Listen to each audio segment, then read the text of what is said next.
Look, Secretary Noem stated it perfectly. You do not get to attack law enforcement officials in this country without any repercussions. This looks like a situation where an individual arrived at this scene to inflict maximum damage on individuals and to kill law enforcement. When you perpetuate violence against a government because of ideological reasons and for reasons to resist and perpetuate violence, that is the definition of domestic terrorism. This individual who came with weapons and ammunition to stop a law enforcement operation of federal law enforcement officers committed an act of domestic terrorism. That's the facts. This individual showed up to a law enforcement operation with a weapon and dozens of rounds of ammunition. He wasn't there to peacefully protest. He was there to perpetuate violence. And he was asked to show up and to continue to resist by a governor who's irresponsible and has a long history of corruption and lying. But as Secretary Noem said, no one who wants to be peaceful shows up at a protest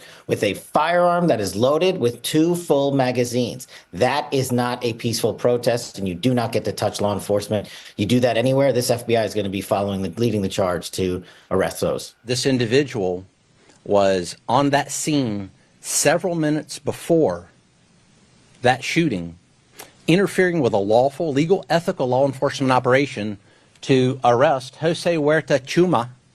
And again, it's back to choices. We just talked about choices.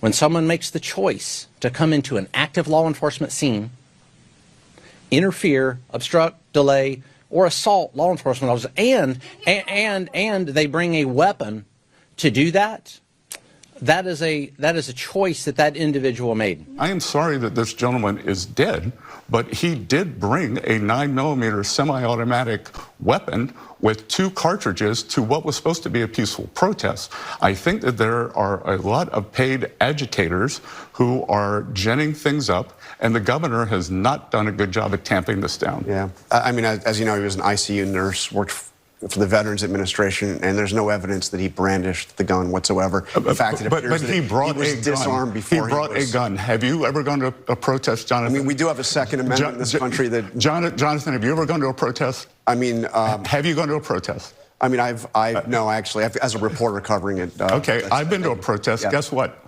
I didn't bring a gun. I brought a billboard. I mean, that is perhaps the most irresponsible, insane, immoral, breach of protocol, breach of morality, breach of any sort of leadership I have ever seen from a presidential administration in my life. Before an investigation is taken place, to call a man who was killed in the streets without a weapon in his hands, a domestic terrorist, going there to inflict maximum harm and create a massacre, making those facts up out of thin air, is grounds for impeachment. It is grounds for removal from office. It certainly is, at the very least, grounds for all those who support these people losing their support, or at the very least demanding that they change their statements, opinions, approach, and the way that they carry out these missions going forward completely, or they will lose their support. And if not, what do you stand for? Anything? And by the way, was this man there to seek a massacre? Was he a terrorist? Let's debunk this BS from the Trump administration. Take a look. Pretti was licensed to carry a firearm, local officials said.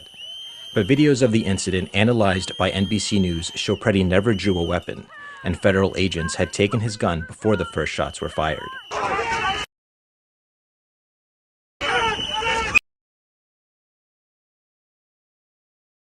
Pretti puts himself between the agent and the protester and is sprayed with a chemical irritant. Pretti tries to assist the protester and is sprayed again. Here we can see Pretti put his phone in his pocket. Agents try to pull him away, but he resists as he continues to try to help the protester to their feet. As Pretti is forced to the ground, we can see both of his hands. He is not holding a firearm. An agent in a gray jacket is circling the perimeter as agents restrain Pretti. The gray jacket agent joins the scuffle. We can see him reaching around Pretti's waist and underneath his jacket. Seconds before the shooting, an agent is striking Pretti. At that moment, we get another glimpse of Pretti's hands. There's still no gun. From this other angle, we get a clearer look at the final seconds before Pretti is killed. This agent in the black beanie who shoots Pretti is recapping his pepper spray. Someone yells, "Gun," and he immediately draws his firearm. No other agents can be seen pointing a gun at Pretti. While this is happening, the gray jacket agent has removed Pretti's gun from his holster and started to walk away. So only if facts matter is it important at all to notice that it's 100% bullshit what the administration said. It's 100% lies, and it's justifying the murder for the second time in about a week span of an American citizen protesting, which is their constitutional right, peacefully protesting, and suddenly turning on their always ardent, strident, and unshakable belief in the Second Amendment. Leaders take responsibility. Leaders of America follow the Constitution. These are not leaders. These are cowards. These are children. And these people cannot be allowed to continue destroying whatever's left of the fabric of our society. We can't stand for that.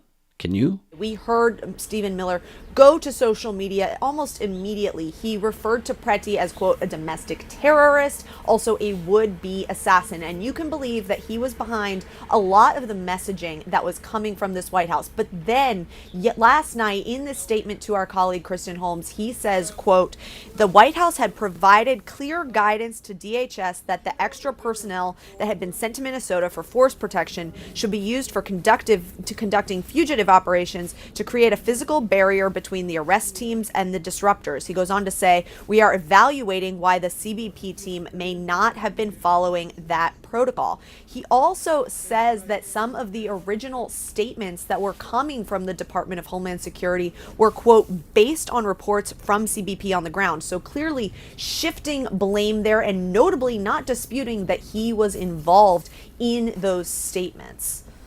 But not apologizing for them either, correct, Betsy?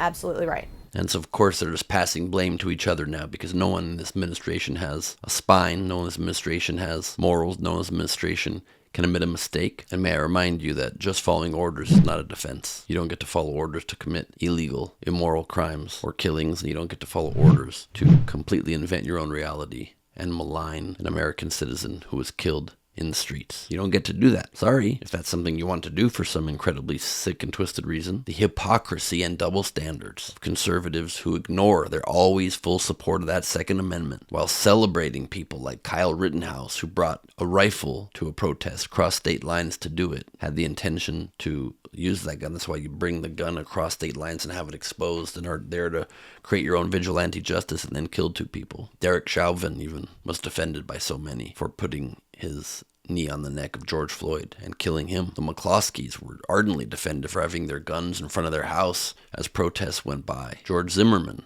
was defended for standing his ground against a kid with Skittles and iced tea and killing him, killing Trayvon Martin just like that in cold blood. They defended all of these people, all these killers, when it served political purpose to them, when it served the narrative of the right wing. Blatant hypocrisy, where you know as you say it, you're aware that that double standard exists and you don't care. You're willing to toss aside someone's life for your partisanship, for your politics, to keep on your side and never deviate from the party line. Well, that's disgusting, and it makes you a bad person if you do it, and it has to stop. I'm Ben Gleib for Rebel HQ. You can follow me at Ben Gleib on Instagram for a lot more and for some comedy videos to help take our minds for a few minutes off of all of this. And then we can get right back to being angry about it. Be safe out there if you do go protest.